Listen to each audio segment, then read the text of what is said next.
It was Christmas Eve, 2010. I was in a mad dash to get home from work as I was running late for our Christmas Eve party.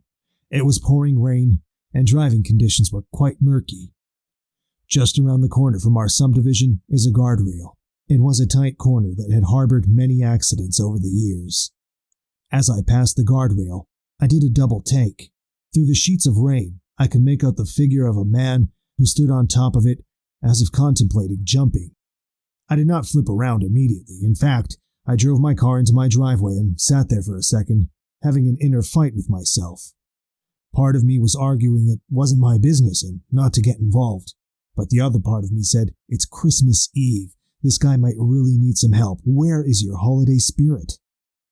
I sighed loudly and pounded my fists on my steering wheel before turning my key over and backing up out of my driveway. The rain was pounding down with no sign of letting up, and since there were no other cars on the road at the time, I flicked my high beams on to get a better look once I neared the guardrail. There was no sign of the man. My mind began to race. Had he actually jumped? I put my car into park and pulled off the road. I fumbled for my cell phone and ran out into the freezing rain to search for him. I searched the entire side of the road to no avail. I even called out, "Hey!" and "Do you need any help? If someone is out there, give me some sort of sign." As if some mere cosmic fate, I happened to peer down at the ground just then and saw what looked like pieces of a shattered taillight. I flipped my flashlight on my phone on and protected it with my sleeve and then searched closer to the guardrail. To my surprise, the guardrail was mangled in that one spot. How I had not seen it earlier, I have no idea. It could have been the intense rain or the pressure I'd felt to get home quickly. But something had happened there. I walked further forward through the mangled guardrail, as far as I dared to the edge of the cliff. Sure enough, there was a small car down there at the bottom, overturned, in need of help. My pulse raced a mile a minute. I quickly dialed 911 and called for help. I was shaking. I told the dispatcher that at one point I had seen the man peering over the edge down the side. Had that man caused the accident? Was he in it? Did he make it out? And if so, where was he? While talking to the dispatcher, I searched every place I could get to for any sign of the man. He was not there. When help arrived, I was ushered back and thanked for calling it in.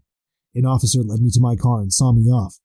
I watched as he faded out of view back into the rainy darkness that was only illuminated by red and blue lights. Before I left, I called my wife and told her why I was running late and if she'd mind if I stayed a few minutes longer. She was fine with it, so I did. I sat there in my car, soaked to the bone, leaning over my steering wheel, with my eyes closed, praying for whoever was in that car to be all right. I stayed long enough to watch officers with flashlights searching the entire embankment and side of the road. They found nothing that I could tell. Heavy-hearted, I turned my key and headed back home in hopes the morning paper would fill me in on the grim details. There was a man and his pregnant wife in that car accident. The husband died on impact. The wife was rescued and in critical condition, but expected to recover. I still have to wonder to this day, did I see some passerby on the guardrail who witnessed the accident but ran off? Or was it the spirit of the husband trying to gain some help for his wife who was pinned in the car? If you ask me, I think it was the latter.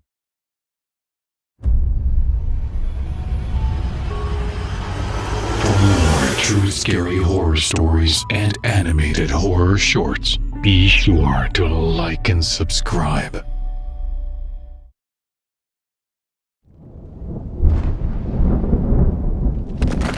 Submit your own story on Reddit at Chilled Bones Writes, and thanks for watching our scary stories.